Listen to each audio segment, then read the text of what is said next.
Olá, tudo bem? Seja muito bem-vindo aqui no canal e se você é novo aqui, olha, já se inscreve, ativa as notificações para você poder receber semanalmente conteúdos tão ricos como esse. Vamos lá? Aperta aqui em algum lugar, vai, se inscreve aí que já eu vou te trazer aqui como que você pode fazer para você aumentar seus resultados em 5 passos simples. Vamos lá?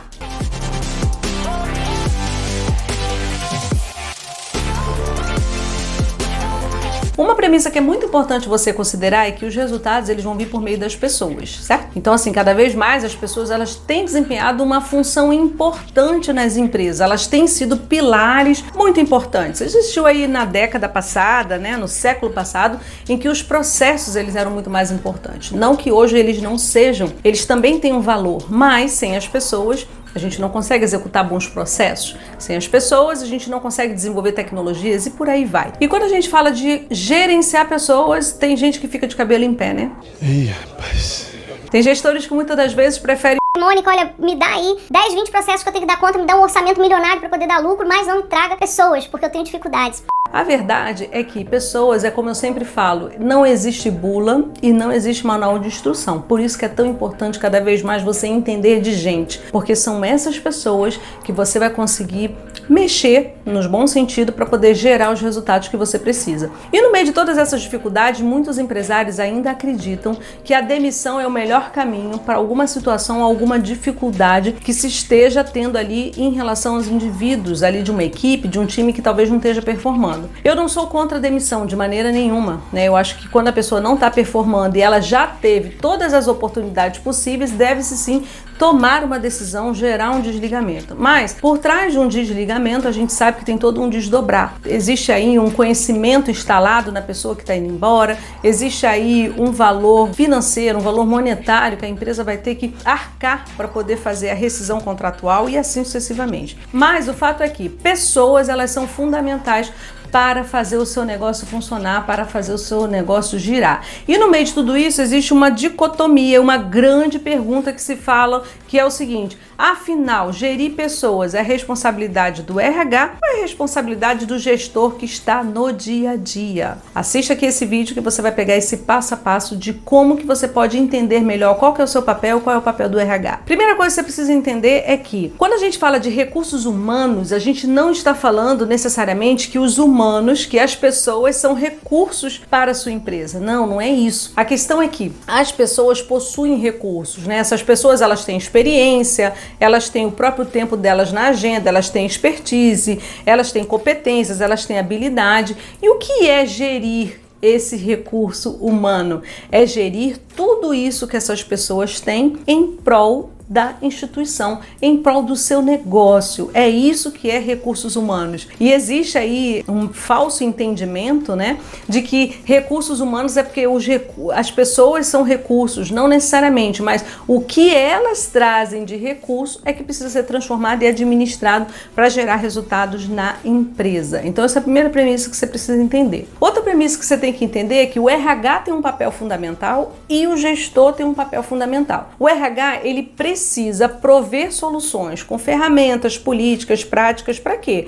Para criar um ecossistema que facilite o trâmite e a performance dessas pessoas na empresa. E o gestor? O gestor é quem vai implementar todo esse ecossistema desenvolvido no RH. Então o cara, você que está aí me assistindo, que é da linha de frente, que é um gestor de negócio, que está no dia a dia com a equipe, você é o cara que tem que garantir que essas políticas e práticas aconteçam. Para quê? Para que aconteça performance, para que você possa trazer os resultados esperados, tá? Então assim, a gente falando de uma maneira muito geral, tanto o RH quanto você, gestor, tem papéis fundamentais quando a gente fala que é para gerir gente. E aí, você nessa figura e nessa condição de trazer resultados para a empresa, você que está aí na linha de frente, primeira coisa que você tem que saber é que você precisa estabelecer um propósito. As pessoas, elas precisam entender por que elas estão aí na sua equipe, por que elas trabalham nessa empresa, qual é a razão de existir da sua empresa, qual é a razão de existir da sua área.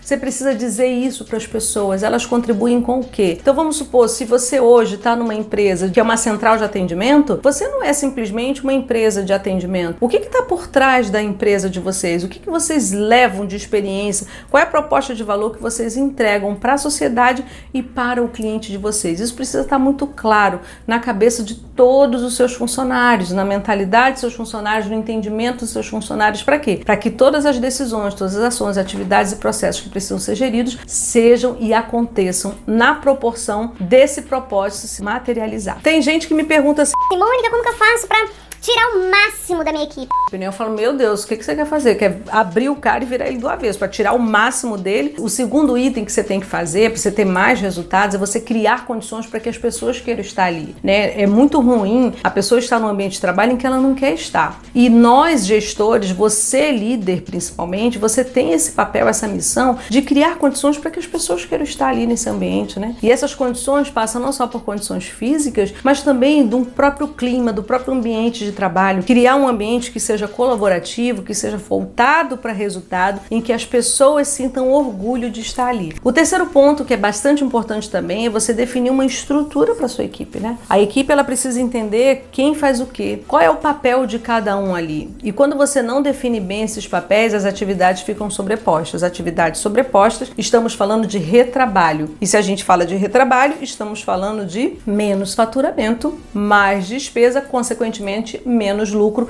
e isso vai refletir diretamente lá nos seus resultados. Quando você for fazer o balanço, isso vai refletir diretamente na sua lucratividade. Então, quando a gente fala de definir estrutura, é muito além de gerir gente, estamos falando de gerir negócios. Veja como está a estrutura da sua área, a estrutura da sua empresa, de que maneira que você pode reorganizar os processos, para quê? Para que as pessoas tenham aí um ambiente, um modelo de trabalho mais fluido, tenham um processo mais enxuto, mais rápido e que possa trazer retorno de uma maneira mais simples e maneira mais prática. O quarto item, que também é bastante importante, é você ter um cronograma de prioridades. Por quê? Todos nós, né, no dia de hoje, nesse mundo VUCA que a gente vive, isso depende de cargo. Se você é diretor, se você é superintendente, se você é gerente, se você é assistente, seja qual for o seu cargo. Todos nós, nesse mundo VUCA, nessa volatilidade toda, temos sempre bastante coisas que precisamos dar conta. Então não adianta nada você colocar para a sua equipe 30, 40 atividades para eles resolverem todas sem você definir uma ordem, sem você ter uma ordem cronológica. As pessoas, elas precisam desse norte, elas precisam ser orientadas e esse é o seu papel. Então o quarto item que eu te trago aqui para você gerar bastante resultado é você ter um cronograma de trabalho. Qual que é a prioridade? E te deixo uma dica: escolha sempre por começar aquilo que vai te exigir menos esforço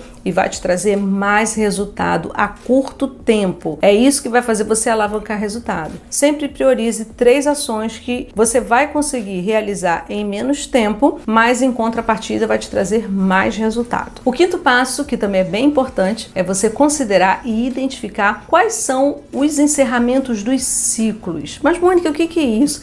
Eu sempre falo, né, isso para mim é um valor e é uma crença, na verdade. Eu acredito que a vida é feita de ciclos, né? A gente tem o ciclo da infância, o ciclo da adolescência, o ciclo da fase adulta e assim sucessivamente. E isso se reflete também para dentro da empresa. Os projetos têm ciclos, os processos têm ciclos. Ainda que tenha alguma situação ou um projeto mesmo do seu dia a dia que você não sabe muitas das vezes qual vai ser o fim, ou está estagnado por falta de verbo, ou porque não é prioridade, isso precisa ser dito. As pessoas precisam saber que aquilo ali está parado temporariamente ou está parado até que se venha uma outra definição, mas você precisa falar. E dentro dessa lógica do ciclo, é importante você identificar quando que é o fechamento de um ciclo de um colaborador seu, de um funcionário seu. Pode ser um desligamento, que ele vai acontecer, não tem, o desligamento também é um instrumento de gestão, como pode também ser uma promoção. O fato é que você precisa estar atento que as pessoas, elas vão mudando, né? Elas também têm esses ciclos de permanência dentro da área, dentro da empresa, por quê? Principalmente as pessoas que prezam por desenvolvimento, as pessoas que crescem, que investem nos seus crescimentos, que você prepara para alçar novos cargos, novos voos, elas precisam caminhar. Então você precisa identificar, para você ter mais resultados, é você identificar quando que termina esse ciclo do seu funcionário. Seja para ele alcançar,